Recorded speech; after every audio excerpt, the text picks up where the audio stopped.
नमस्कार मंडळी, आणखी एका मिनी व्लॉगमध्ये तुमचं मनापासून स्वागत करते. तर आता 4:15 वाजलेले आणि बाहेरचं वातावरण कसं झालंय तुम्हाला दाखवते. एकदम असं धुकं पडलेलं आहे.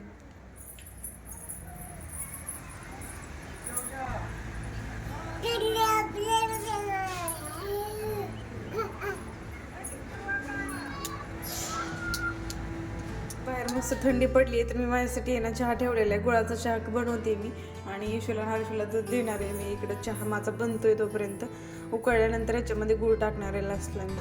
चला तर मग पहिल्यांदा चहा पिऊन घेते मी. 4:30 वाजलेले आहेत आणि वातावरण बघा कसलं पहाटे. मागचं वरती आले आता टेरेसवरती. हर्षीला आणि ईशूला आणले मी खेळायला.